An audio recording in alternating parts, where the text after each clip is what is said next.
Boa tarde a todos. Pronto, Cecília, eu acho que a gente já pode começar, né? Bem, boa tarde. Meu nome é Jorge Silva. Eu sou engenheiro civil, sou professor de engenharia civil na Universidade Federal Rural de Pernambuco, na área de estruturas, engenharia estrutural. Apareceu uma mensagem aqui para mim. Pronto, autorizar. Eu sou professor de engenharia e a gente vai discutir hoje um pouco sobre uma ferramenta muito interessante, muito bacana, que vem me ajudando há um bom tempo já. Me foi apresentada uma ferramenta semelhante a essa quando eu estava no meu 7º período da graduação em engenharia civil, e eu venho utilizando essa ferramenta desde então. Praticamente todos os projetos que eu pude utilizar do 7º ao 10º período, eu usei essa ferramenta. No meu mestrado também fiz uso, no meu doutorado estou utilizando também. Quando eu estava trabalhando com projetos, eu utilizei essa ferramenta no desenvolvimento de projetos reais de engenharia civil na área de estruturas. E eu acho que é uma boa ferramenta assim para um engenheiro moderno ter no seu leque de possibilidades.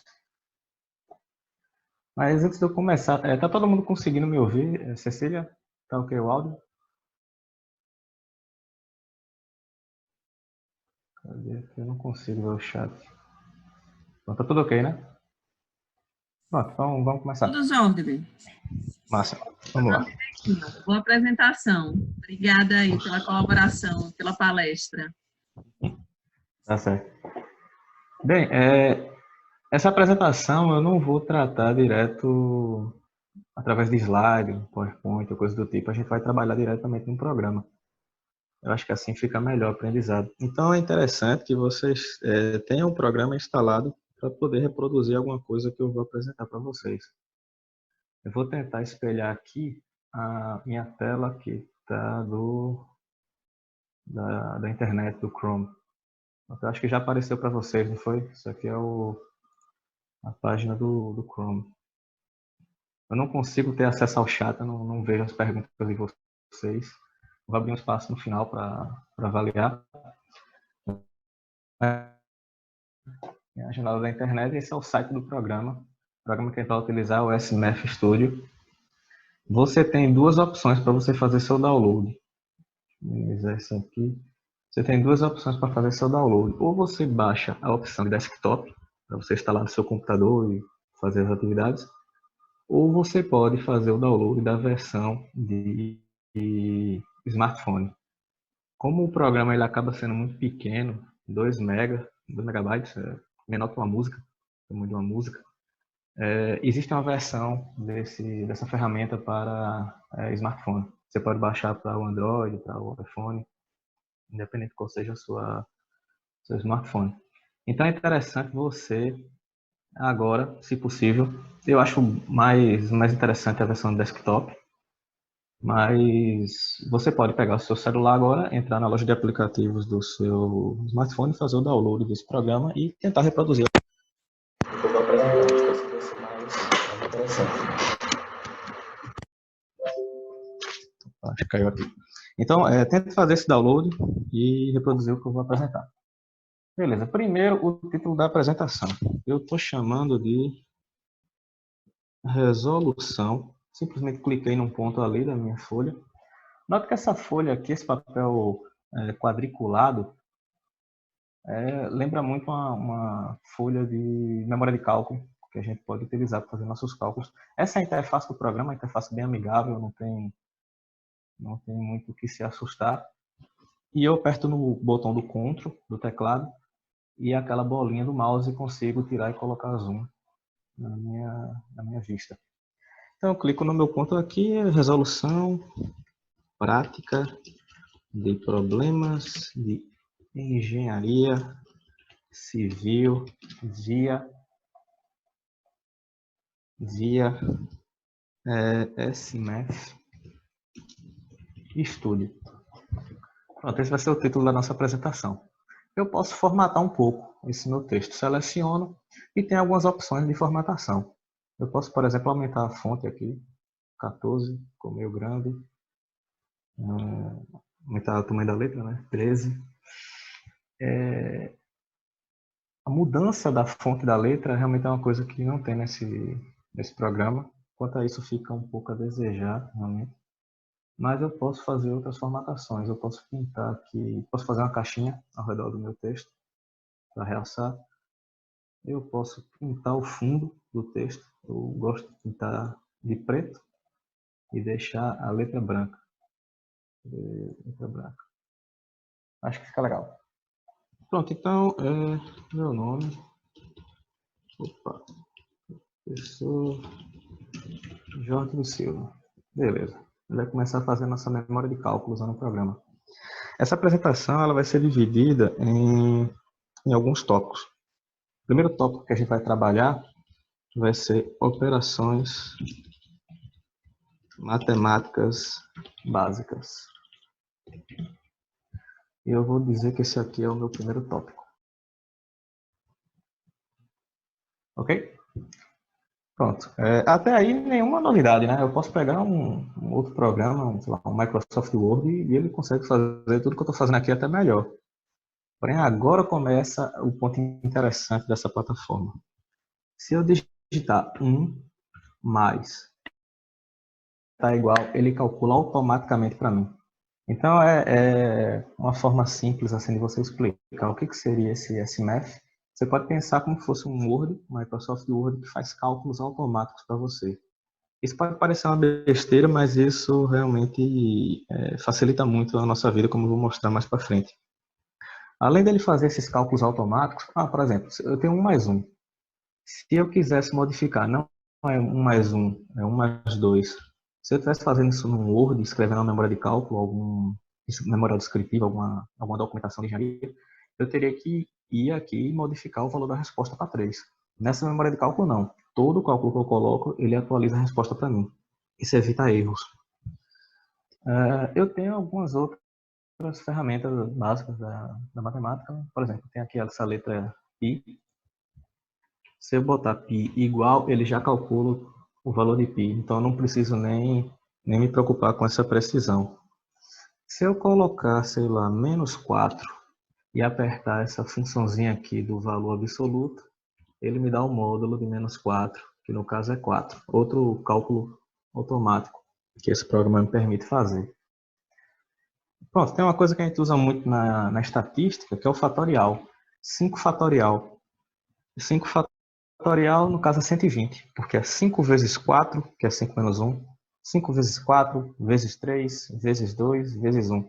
Então, tudo isso ele calcula automaticamente para mim. Se fosse 50 fatorial, ele calcularia também do mesmo jeito. Então, eu não tenho essa dor de cabeça. É uma ferramenta que me ajuda muito. A multiplicação, 55, aperto o Shift e aquele asterístico em cima do 8 do teclado, que é um produto, né? Sei lá, 55 vezes 23, calcula automaticamente para mim também, não tem muito problema. E tudo fica registrado. Note que ao contrário de uma calculadora, que toda vez que eu faço um cálculo, ele vai sobrescrevendo e vai apagando, aqui fica tudo registrado. E numa linguagem que é completamente entendível. É como se eu estivesse pegando um papel e realmente escrevendo. Você não precisa ter um curso introdutório pesado de SMF para você entender o que eu estou fazendo aqui. Essa realmente é a linguagem de matemática que a gente usa no dia a dia. Tem um aqui que é bem legal. 2, tem um mais ou menos aqui. 2 mais ou menos 3 é quanto? É 5 ou é menos 1? Eu também não tenho que me preocupar. O programa faz isso automaticamente para mim. Ele faz a opção 2 mais 3 e a opção 2 menos 3.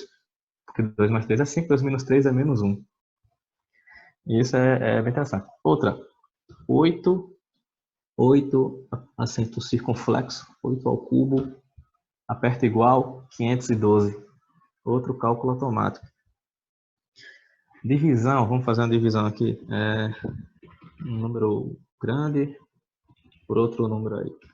Pronto, ele calcula automaticamente para mim e fica uma coisa bem apresentável, né, organizada na sua memória de cálculo. Próximo, tem um aqui legal, raiz. Eu posso tirar uma raiz não necessariamente só quadrada, pode ter a ordem que for. Vamos tirar a raiz desse número aqui, ó, 675 por a base 43. Você não precisa se preocupar com isso. Ele calcula para você a raiz desse número. É bem interessante, né?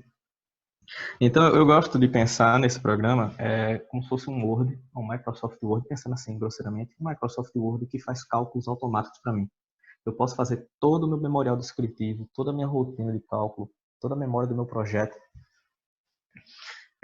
utilizando essa minha plataforma. Na verdade, não descritiva, a memória de cálculo. Eu gosto, por exemplo, de fazer alguns cálculos financeiros. Estou fazendo algum cálculo lá, sei lá, R$ 1.000. Você gastou 564,75.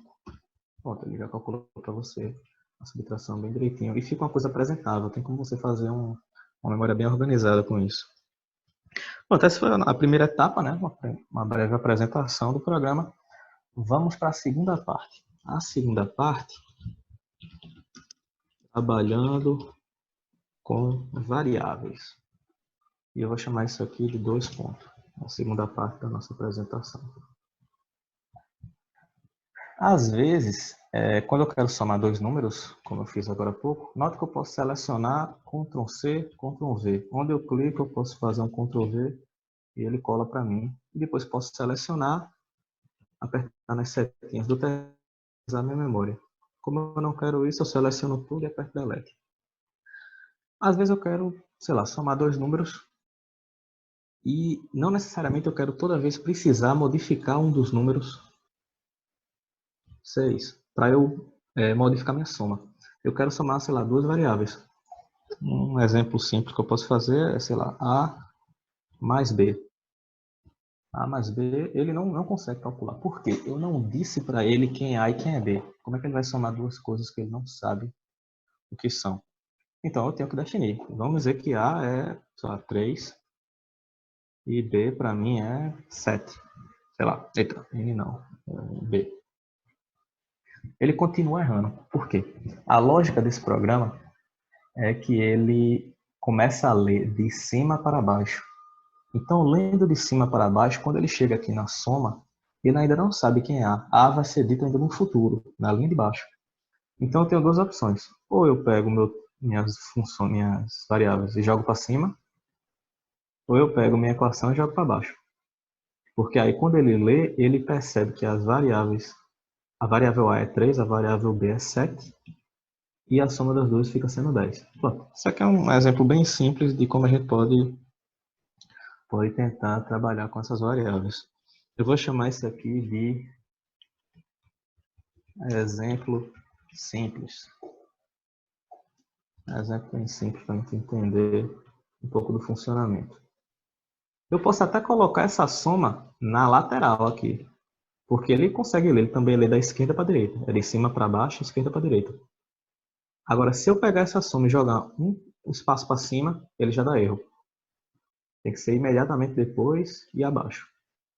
Pronto. Aí, como diz o título da nossa apresentação, eu vou copiar e colar aqui. A ideia é resolução prática de problemas de engenharia. Então, a gente não vai ficar só na matemática, vamos ter alguns problemas de engenharia para resolver. Em cada subseção que a gente está trabalhando, eu vou tentar ter um pequeno exemplo simples para vocês entenderem como é que é a variável, como é que eu consigo usar a ferramenta.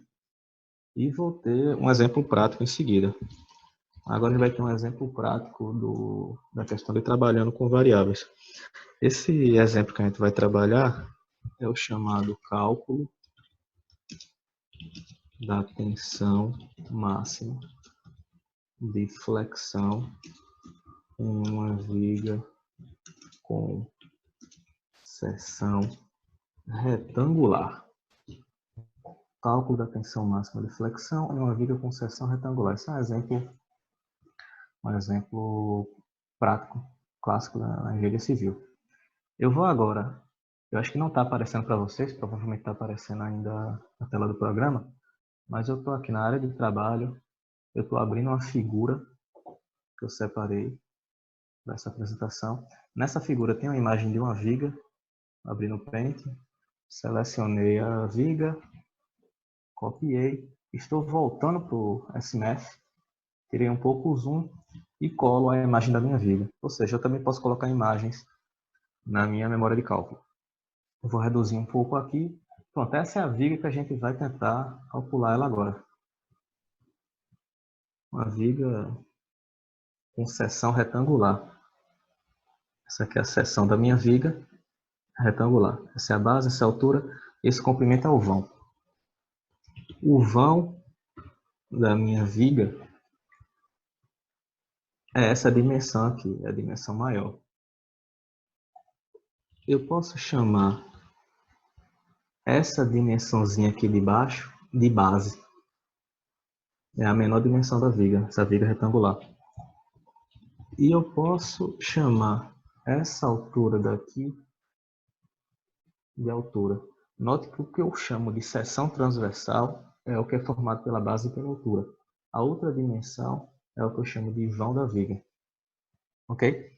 Nesse meu cálculo, eu preciso calcular alguns parâmetros. Eu preciso calcular um negócio chamado momento de inércia e preciso calcular outra coisa chamada momento fletor. Aqui eu vou botar um símbolozinho aqui para separar. O que são esses dois parâmetros? Muitas vezes não é fácil, não é difícil encontrar um aluno que pense que muitas vezes são parâmetros abstratos que não têm aplicação, que não servem para nada. Mas, na verdade, eu gosto de fazer uma comparação com a área da saúde. Por exemplo, quando você vai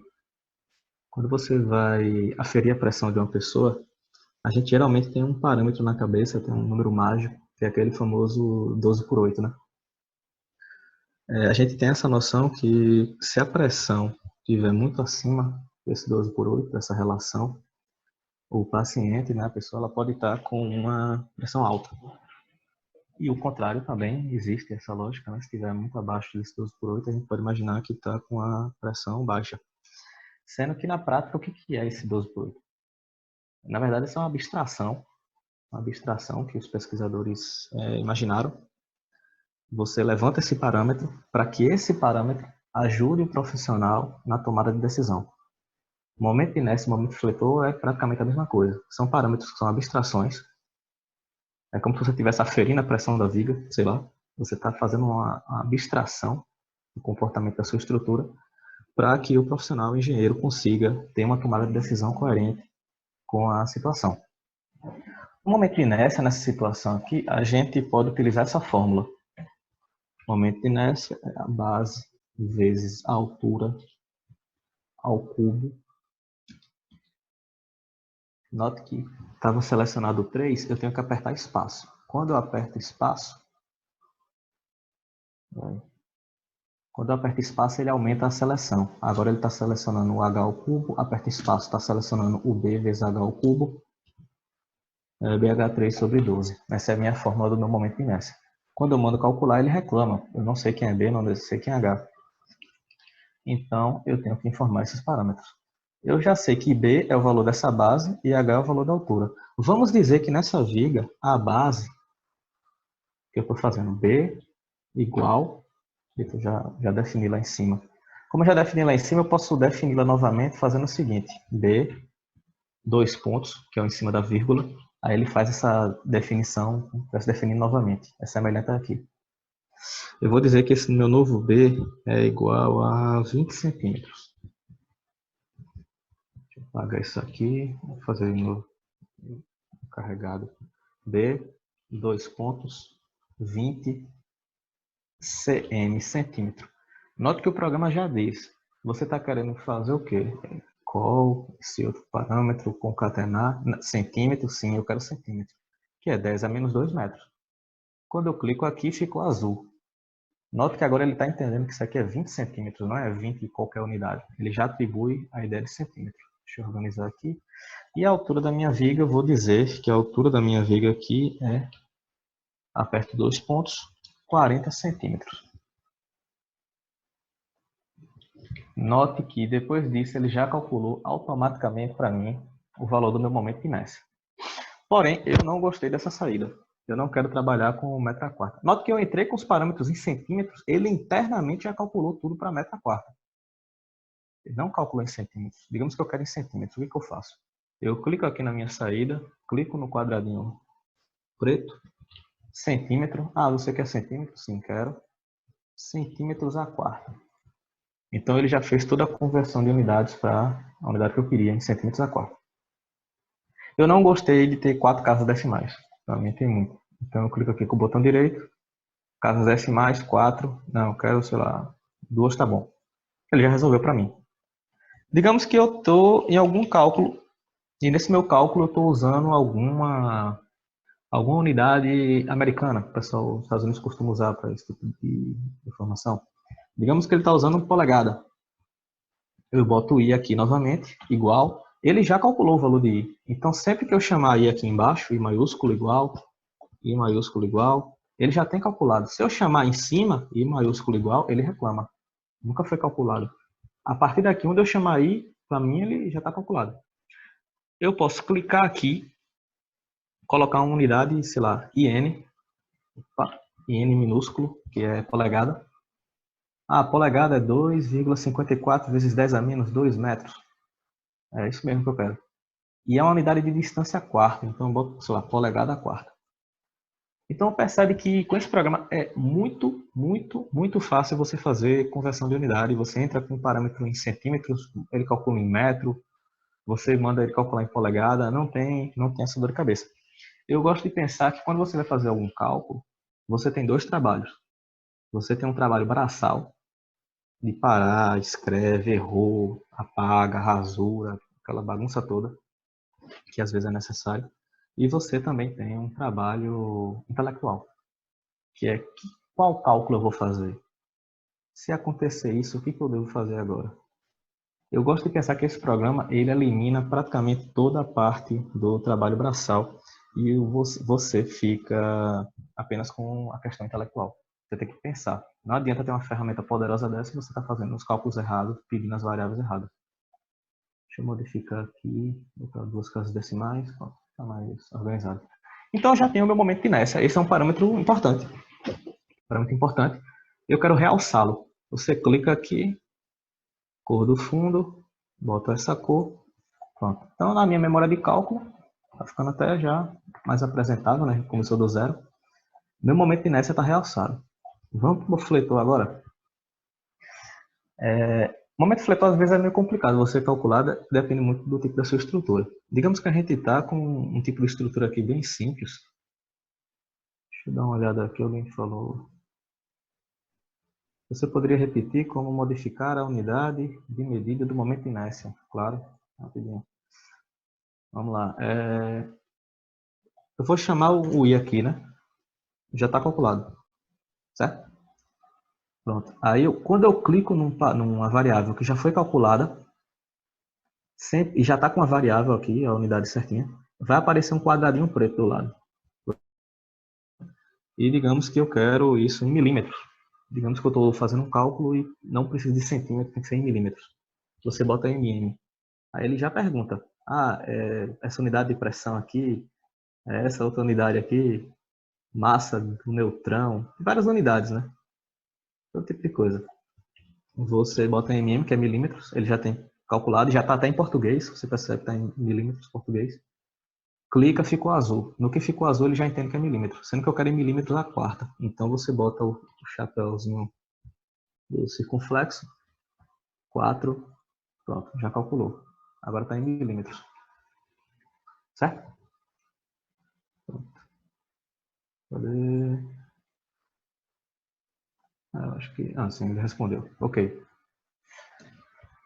Beleza. Momento fletor.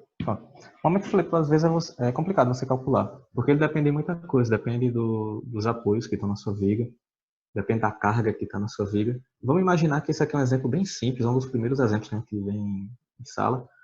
Digamos que esse bordo aqui ele é apoiado, simplesmente apoiado. Esse bordo daqui também é simplesmente apoiado. A chamada viga biapoiada, uma das mais simples que tem. E a carga, digamos que é toda uniforme. Toda a carga é uniforme na superfície. Não existe nenhum ponto que está levando mais carga que outro. A carga é uniforme. Vamos dizer que essa carga aqui, vou chamar de Q, a carga é 12,5. Eu quero usar quilonewton por metro. Então eu boto K minúsculo, N maiúsculo. Ele já entende quilonewton. Aí tem quilopascal, tem várias unidades. Quilonewton dividir M metro. Pronto. Os dois ficam azul. Se algum não ficar azul, não vai funcionar. Os dois têm que ficar azul. Pronto, então aqui é a minha carga. Eu posso até colocar aqui, ó, carga. Tem uma particularidade desse programa. Sempre que eu começar a digitar, ele vai entender que isso é uma variável. É uma variável, é coisa de matemática. Se eu quiser transformar isso num texto, eu tenho que em algum momento apertar espaço. Pronto. Note que ele mudou. Antes ele ficava me perguntando que variável é essa. Quando eu dou espaço, ele transforma no texto. Jordeli? Certo? Oi, Cecília. Tem uma dúvida aqui de Tem Micael. um problema? Micael está pedindo para repetir como modificar a unidade de medida do momento de inércia. Eu apresentei aqui, eu acho que ele Ele está acabou perguntando vendo. se pode repetir. Já tirei essa dúvida. Ele Tá comentou aqui. ótimo. Não. Não, tem que falar mesmo, eu não consigo ver o chat. Foi por isso que eu falei agora. Mas, se for o caso, a gente esteja todas as dúvidas para o final. Não é isso? Tranquilo. Não, sem problemas. Tá ótimo. Sim, aí eu quero que isso seja um texto. Carga. É uma variável. Eu quero transformar pontos, ele vai entender que é uma conta que eu estou fazendo. Mas eu quero fazer carga 2 pontos, eu dou espaço, ele transformou em texto. Agora é texto. Eu posso voltar, posso fazer o que eu quiser, texto. Agora eu boto 2 pontos. Uma técnicazinha para você deixar seu documento bem organizado. Carga. Essa é a minha carga na minha estrutura. Tem um pouco o vão aqui. Próximo. O vão. Agora eu vou começar a usar o vão. O vão, VA aqui, o vão. Nota que ele está colocando todo tipo de coisa aqui. Mas quando eu dou espaço, ele já entende que é um texto. Então eu volto aqui, deleto, 2 pontos. Pronto. Esse aqui é um texto. Isso é texto, o resto é variável. Cálculos. Do meu vão aqui eu vou chamar L, a letra L. 2 pontos. E nesse problema, vamos dizer que o vão da estrutura é 8M, 8 metros. O vão dessa viga é 8 metros. Pronto. Nessa situação, deixa eu organizar um pouquinho. Vou puxar para cá. Isso aqui vem para cá. Isso aqui vem para cá. Esse daqui eu vou botar aqui. Ficou mais organizado, né? Tem um pessoal que fica achando que isso é frescura organizar assim, mas eu particularmente eu penso que você tem que tentar agregar qualidade, né, ao seu trabalho. O documento não só tem que estar com as informações corretas, tem que estar bem apresentado. Isso é uma coisa que esse programa ajuda a fazer, né? Você pode deixar a sua memória bem organizada.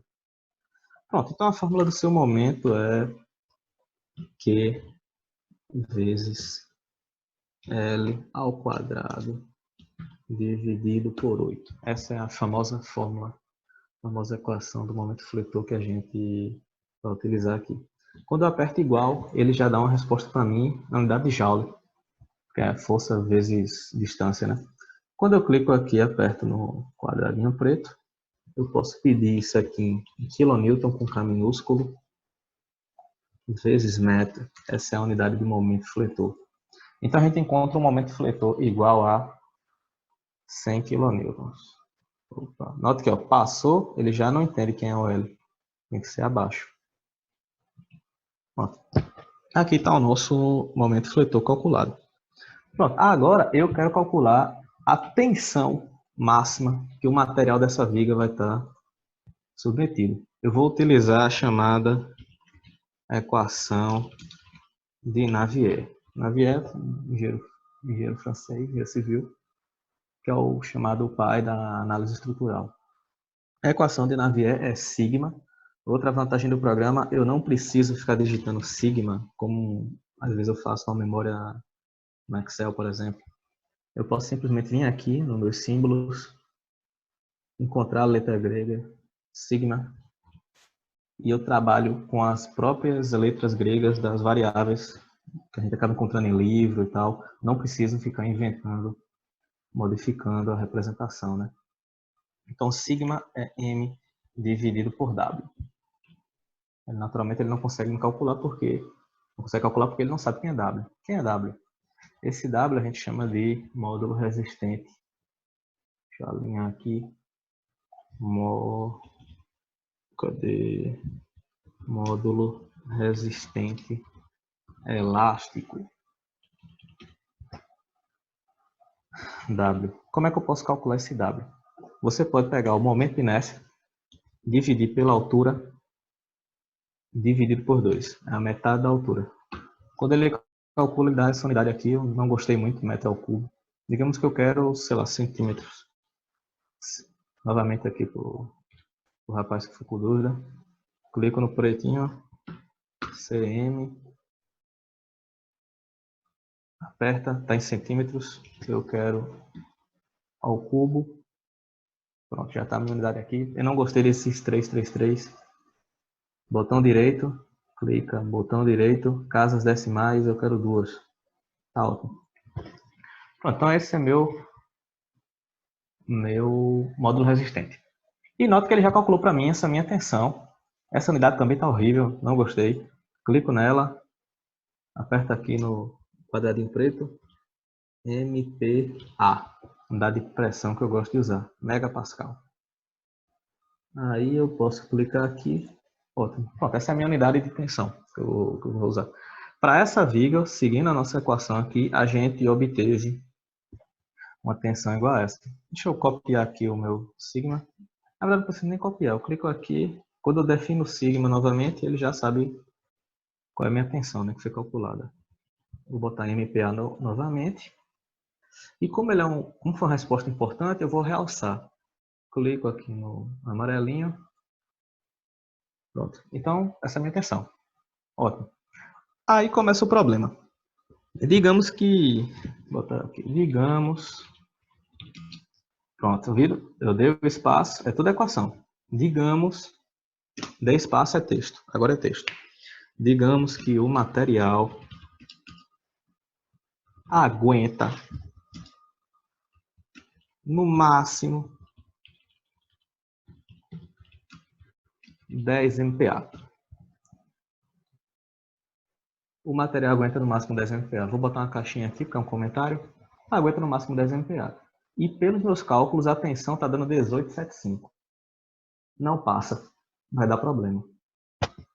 Então eu tenho que modificar alguma coisa aqui na minha viga para que fique segura. Está todo mundo entendendo a natureza prática, né? Aguenta 10, está dando 18. E aí? Primeira opção, mais simples. Eu posso botar um material que na verdade não aguente 10, aguente 20 MPa. Então os 18 vai ficar abaixo dos... Se aguentar 20, eu estou botando 18, está seguro. Porém, pode ser que esse material acabe sendo mais caro e vai bater no seu bolso. Então é uma opção que já não enche muito nossos olhos. Primeira opção, mudar o material, não vou pensar muito nisso. Beleza, se meu problema todo é esse sigma, como é que é calculado o meu sigma? Tá aqui a equação. É o momento dividido pelo W. Vê se todo mundo concorda. Eu quero diminuir o meu sigma. Porque se meu sigma fosse, sei lá, 6 e aguentou 10, tá ótimo. Se eu quero diminuir meu sigma, eu tenho duas alternativas. Ou eu diminuo o meu M, diminuo o momento fletor. Se eu diminuir o momento fletor, vou diminuir o sigma. Ou eu posso aumentar o W. Vamos pensar logo nessa segunda alternativa aqui. Teve 3, né? O custo, o M e o W. Vamos diminuir o momento fletor. Como é calculado o momento fletor? Cadê? Tá aqui. Pronto.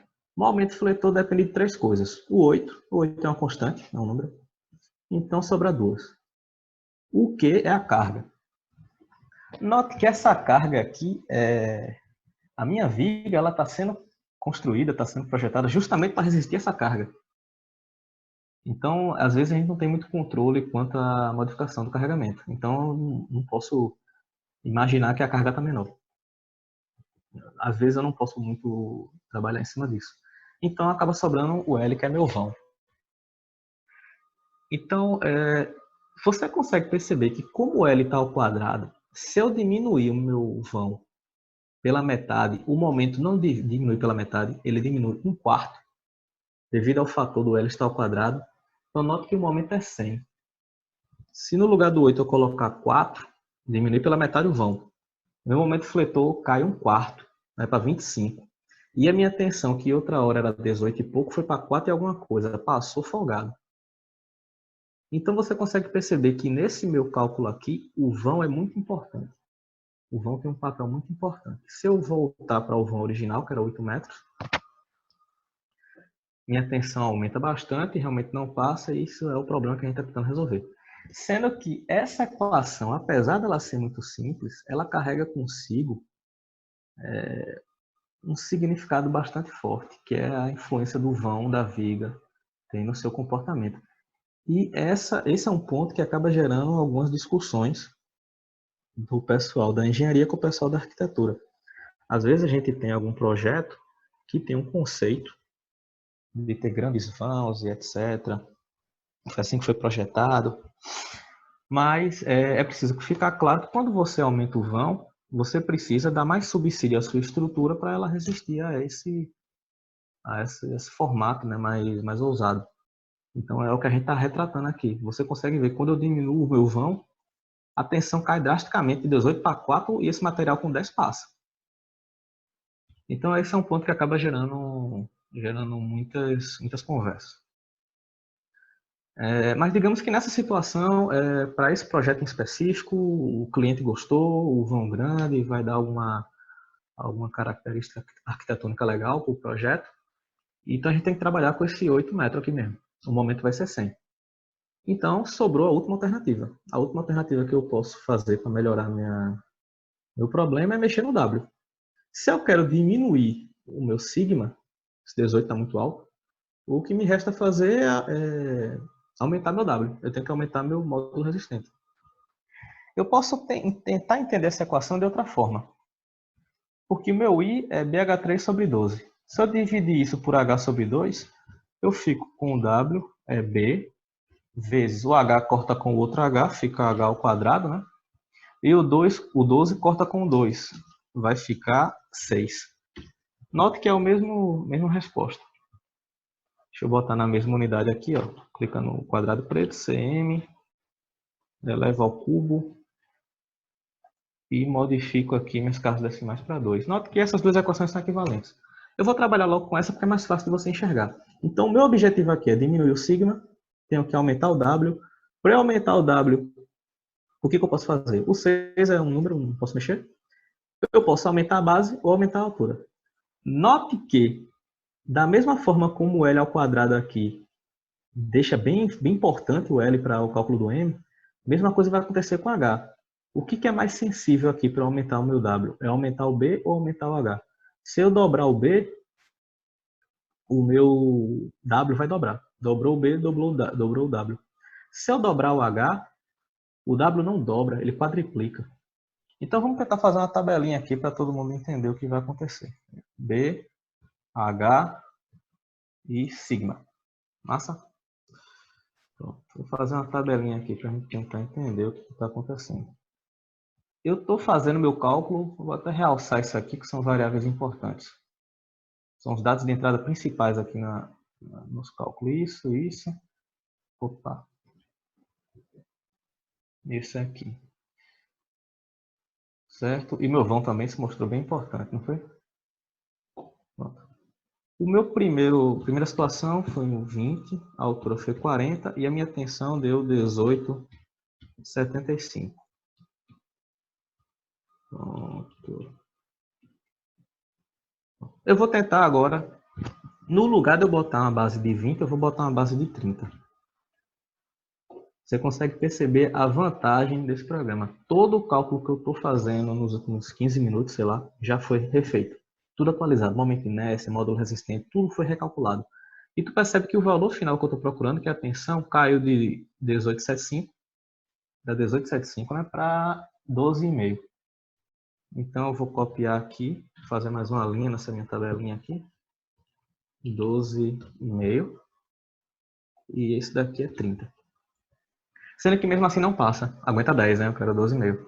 Vamos fazer o inverso agora. Volta essa base para 20. Recalculou tudo automaticamente. Beleza desse programa. E vou botar a minha altura igual a 60.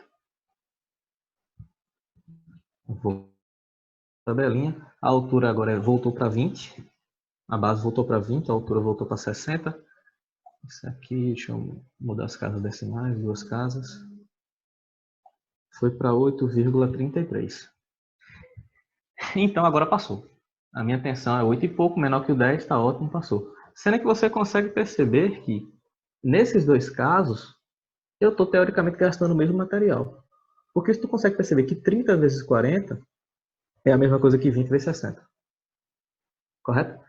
Então, aí que você consegue perceber que usando o mesmo material, se isso for uma viga de concreto, estou usando o mesmo volume de concreto e estou conseguindo uma tensão bem inferior. De 12 caiu para 8.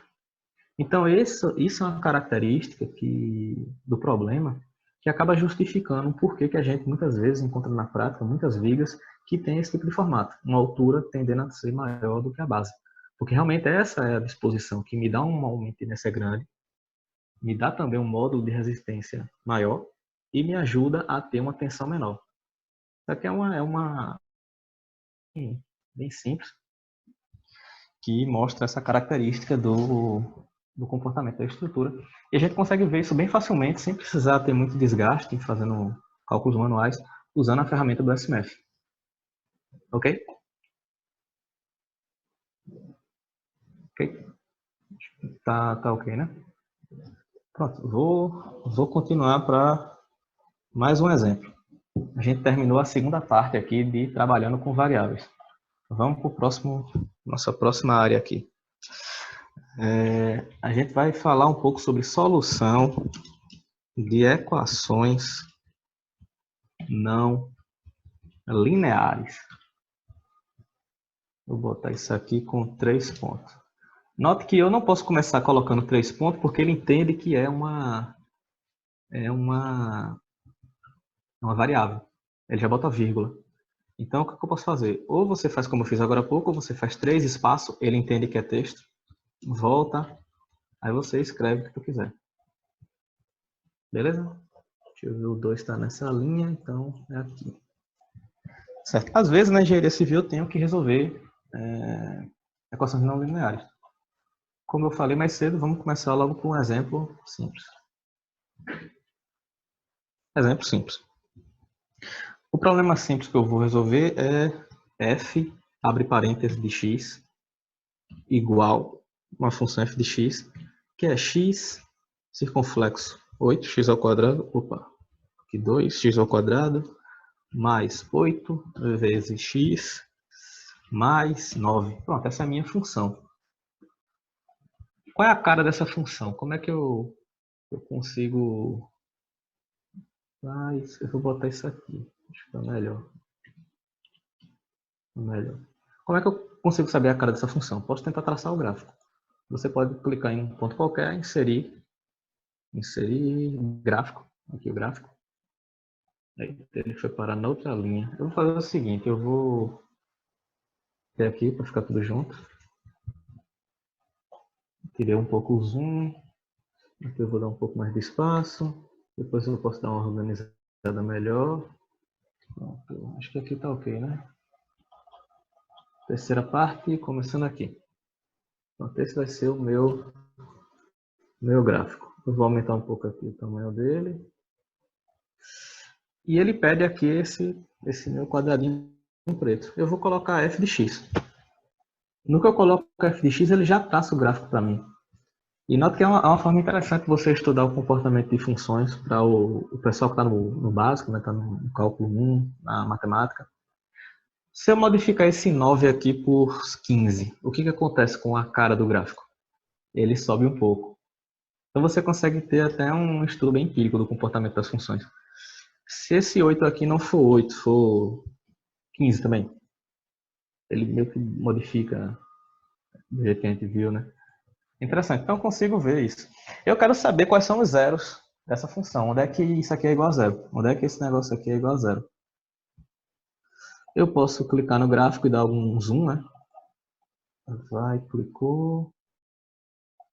Tirar um pouquinho. Pronto, vamos ver. Se isso aqui é menos 1, desculpe. Se isso aqui é menos 7, esse aqui é menos 6. Deixa eu tirar um pouco. É alguma coisa entre menos 7 e menos 6. E esse aqui é alguma coisa entre menos 2 e menos 1. De olho. De olho eu acho que é isso. Como é que eu faço para tirar a prova? Você pode usar a função solve. Solve, abre parêntese, f de x, botou aqui no finalzinho, apertou ponto e vírgula, de x, eu quero a resposta igual. Ele já calculou para mim. As duas raízes, não apenas uma, as duas. E nota que casou com o que eu vi no olho, né? É alguma coisa entre menos 6 e menos 7. Menos 6, alguma coisa. E de menos 1 a menos 2.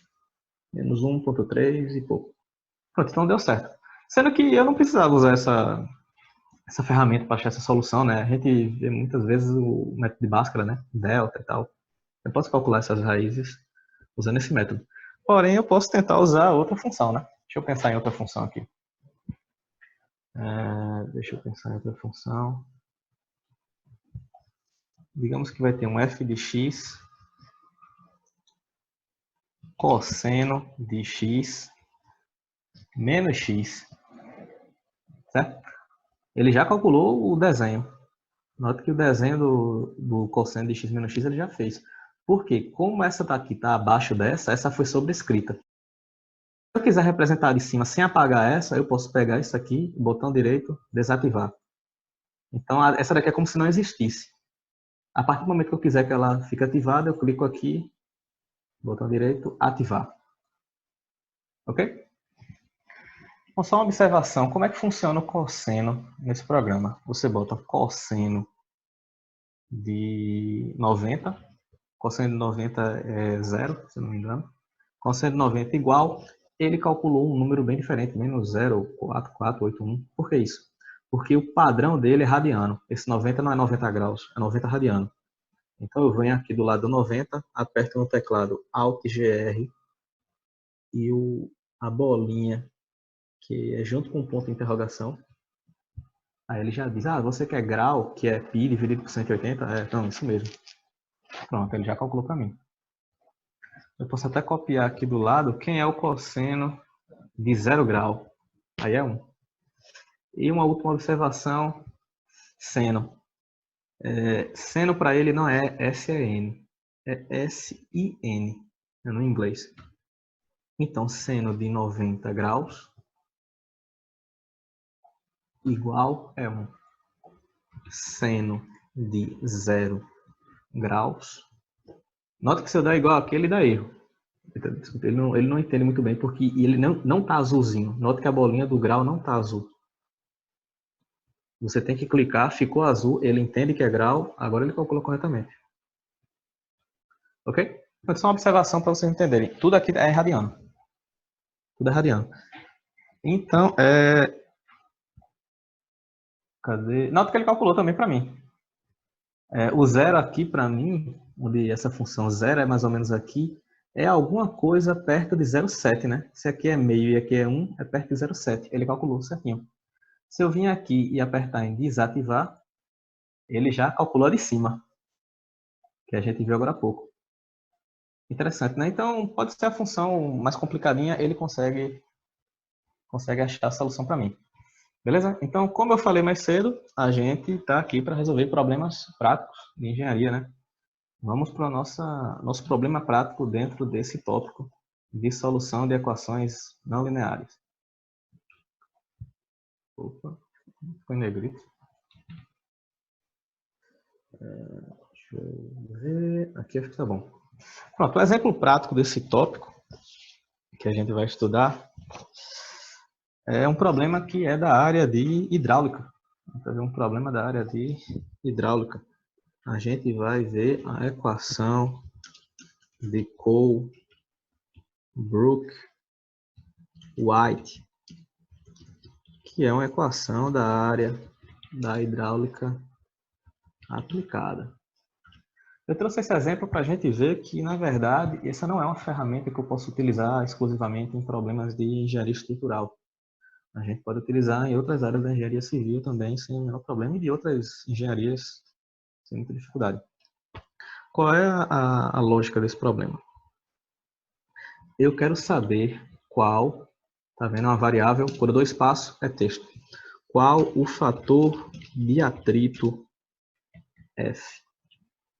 Esse é o objetivo do nosso cálculo. Qual é a equação de Colebrook-White? Eu posso chamar ela, sei lá, de G de F. Posso representá-la dessa forma. G de F é 1 dividido. Aí vem a vantagem da gente ter toda essa biblioteca de funções para utilizarmos. G de F da raiz de F mais 2 vezes log de 10. Cadê o log de 10? Log, tem aqui log da base 10. Note que você escreve exatamente da forma que você faria se estivesse na folha de papel. Log de 10 vai ser um epsilonzinho dividido por 3,7 vezes d mais 2,51 dividido por RE vezes a raiz de F. Imagina você digitando isso no Excel. É log de B1 vezes a raiz de J alguma coisa. Até a leitura fica complicado. Às vezes o pessoal fica dizendo, professor, esse programa é melhor que o Excel? Essa pergunta é relativa. É a mesma coisa que você perguntar, sei lá, qual é o melhor carro? É uma Ferrari ou um Jeep? Não, é a Ferrari. Sei lá, vai fazer uma trilha com a Ferrari? Então, o melhor programa depende da aplicação que você vai fazer. Quando eu vou fazer algum cálculo financeiro, o Excel de longe, ele tem funções financeiras já programadas nele que realmente fica bem mais eficiente o cálculo. Porém, tem outras situações que eu prefiro 1000 vezes utilizar o SMF. Eu acho que fica mais fácil até de entender o que está acontecendo. Então, eu acho importante você ter no seu leque de ferramentas esse tipo de programa, porque dependendo da situação que você encontrar no futuro, pode ser uma boa solução. Ok? Então, eu tenho essa minha função. Sendo que ela está cheia de parâmetros, eu não defini nada ainda, né? Vamos definir aqui meus dados de entrada. Eu tenho o meu diâmetro, é variável, espaço, já é texto. Diâmetro interno da tubulação. O diâmetro interno da tubulação eu vou chamar de D igual 200 milímetros. É mais ou menos um palmo, sei lá. Se eu quiser saber isso em polegada, como é que eu faço? D igual, clica aqui no preto, IN polegada. É 7 e pouca polegada, quase 8 polegadas. Então a conversão de unidades já morreu. Rugosidade equivalente da parede do tubo. 2 pontos. Essa rugosidade equivalente é epsilon 0,003 vezes esse diâmetro, que é igual a esse parâmetro. Eu quero ver em milímetros, mm.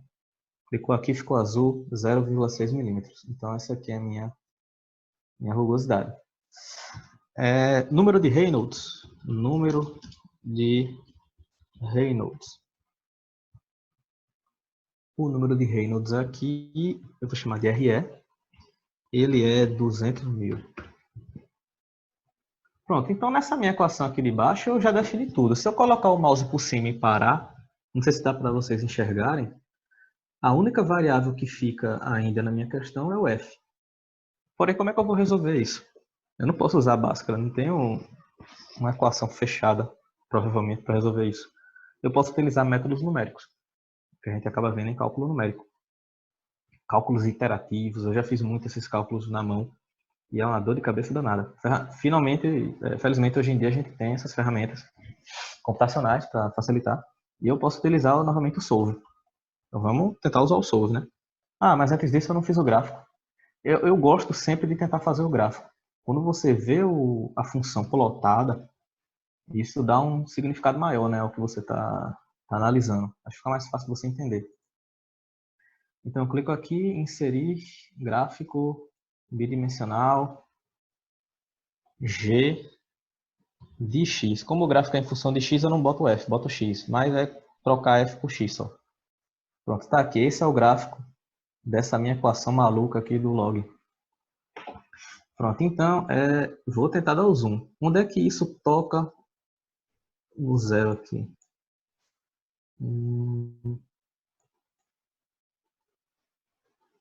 Passou, pronto. Algum lugar por aqui ele zera. É esse ponto que eu estou buscando. É o valor do f para o qual essa função zera. É a solução da minha equação. É o meu chamado... cadê? É o chamado... apaguei? Ah, não. Aqui. O chamado fator de atrito. Pronto. O fator de atrito ele é mais ou menos por aqui. Então, é alguma coisa entre 0 e 0,031. Então, beleza, né? Vou apertar o solve G de F, ponto e vírgula F. Aperta igual, ele dá erro. Por quê? Na verdade, da forma como o algoritmo foi implementado nesse programa, ele tem algumas dificuldades para achar essa solução.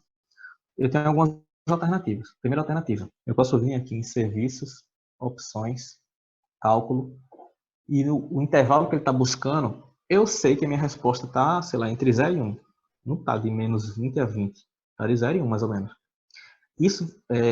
Fazendo isso, você facilita um pouco o algoritmo. Você já dá um intervalo mais próximo da solução e ele já trabalha melhor. Quando eu aperto igual, aperto F9. Toda vez que tu aperta F9, tu recalcula tudo da página, do documento. Quando aperta F9, ele já dá minha solução aqui, 0,0268. Que é mais ou menos o que a gente está encontrando aqui, né? Eu acho que é bem razoável essa solução.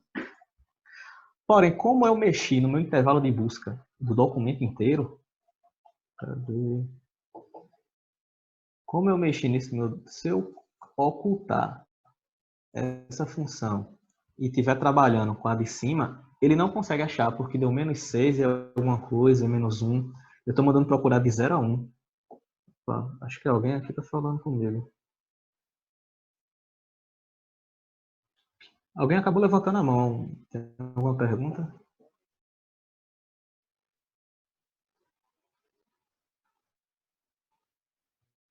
Eu vou continuar então. De qualquer forma, está finalizando. Acho que mais uns 2 minutinhos a gente termina e eu abro um espaço para tirar dúvidas. Bem, então, como eu modifiquei meu intervalo de busca, ele está procurando entre 0 e 1. E a solução está menos 6, menos 1, ele não consegue encontrar. Se eu quiser resolver aqui, eu venho em serviços, opções, aí eu volto para o padrão dele de menos 20 a 20. Aperto F9, aí ele calcula. De menos 20 a 20, ele consegue enxergar menos 6 e menos 1. Porém, é aquela história, né? Você cobre um santo e descobre outro. Para resolver esse problema de outra forma, você pode fazer o seguinte. Solve. No lugar de usar o solve 2, usa o solve 4. Qual é a diferença do solve 4? Tem 4 espaços. Os dois primeiros é a mesma coisa. A função e a variável que está procurando. E os dois últimos é o intervalo. Procure de tanto a tanto. Então aqui eu vou dizer, procure de 0 a 1. E ele faz isso apenas nesse documento. O anterior ele continua do mesmo jeito. Apenas nesse cálculo. Não é global, é uma coisa mais local esse intervalo. Então é uma solução boa. Se a gente não recorresse a esse método, eu já fiz esse cálculo na mão, demora algumas interações para convergir, um pouquinho trabalhoso, e aqui fica uma coisa bem clara, né, bem apresentável, você achar qual é o seu fator de atrito, né, esse cálculo. Então, tá quieto o que a gente fez até agora, essa é a nossa memória de cálculo. Está um pouquinho bagunçada, daria para dar uma organizada nela, diminuir um pouco os gráficos, modificar um pouco alguma coisa. Mas eu acho que a gente vai ficar por aqui. Vou mostrar só mais um detalhe e a gente finaliza essa apresentação. Na verdade, eu planejei vários outros exemplos. Eu acho que eu tenho mais uns 4 ou 5. Análise de estruturas, projeto de vigas de concreto, análise de laje, pilares, tem muita coisa. Porém, eu acho que meu tempo estourou. Eu vou mostrar como é que eu posso transformar isso num PDF. Não necessariamente eu preciso ficar com o arquivo em PDF. Eu posso tentar transformar o arquivo em SMF. Posso querer transformá-lo em PDF. Você vem em arquivo, imprimir, escolhe uma impressora que consiga salvar em PDF, imprimir. Você foi para a sua área de trabalho e vou dizer que isso aqui é webinário. Tá? Salvar. Ele está imprimindo. Eu vou abrir aqui, acho que não está aparecendo para vocês, mas vou abrir o PDF. E agora eu acho que eu vou compartilhar a tela do PDF com vocês. Eu acho que agora deve estar aparecendo. Pronto, minha memória de cálculo da palestra de hoje, né, da apresentação de hoje, já está aqui, toda bem organizada. Tudo que a gente fez, a gente começou do zero, praticamente. E a gente fez um cálculo da viga, fizemos algumas tentativas buscando achar as dimensões que atendessem à resistência do material. A gente estudou um pouco essa questão da solução de equações não lineares e aplicou a resolução da equação de Colebrook-White, no exemplo de hidráulica. A gente viu qual era o fator de atrito que a gente deve utilizar nessa análise. Pronto, então, vou voltar aqui para a nossa página. E eu acho que, por enquanto, é só. Eu tenho outros exemplos, dependendo do interesse do pessoal, a gente pode tentar fazer uma parte 2, onde eu trago esses outros exemplos para vocês. Continuando, né? E até lá, vocês podem já ir baixando o programa, baixar até o aplicativo e ir exercitando um pouco. Ok? Pronto, então eu acho que é só. Abrir um momento aqui para dúvidas.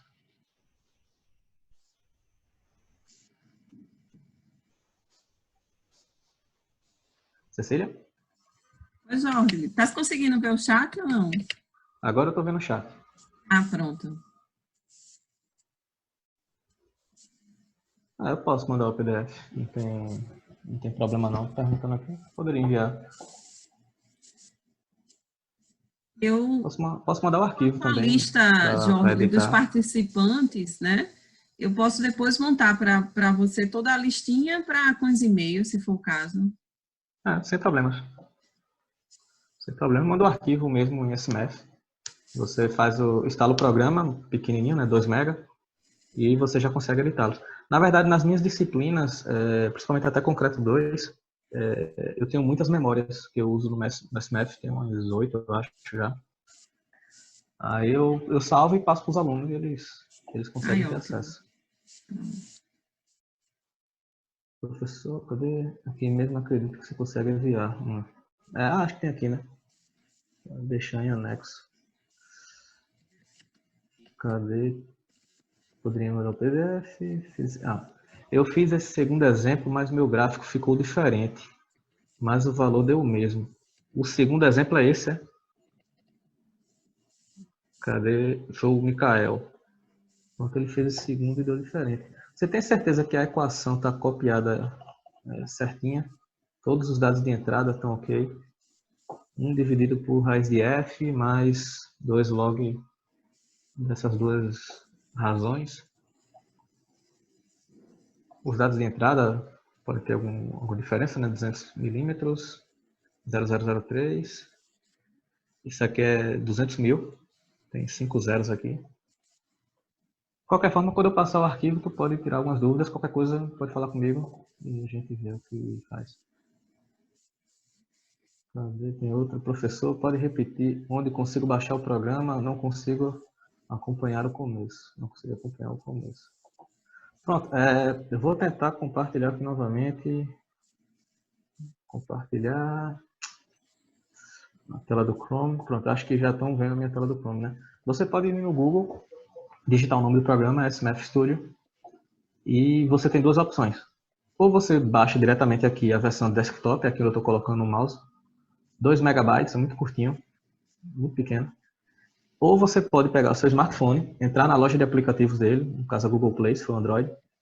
Eu tenho até no meu smartphone também. E você pode digitar SMF e baixa e pode fazer no seu celular. Ok? Tem mais alguma pergunta, alguém?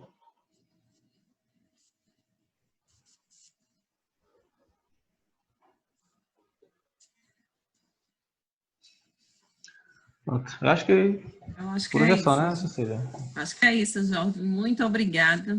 Parabéns aí pela apresentação. Com certeza vamos querer a parte 2, viu? Tá certo. Muito obrigada. Pessoal, por favor, colocar em nome e curso, né? Só para a gente deixar registrado os participantes e depois a gente envia o certificado.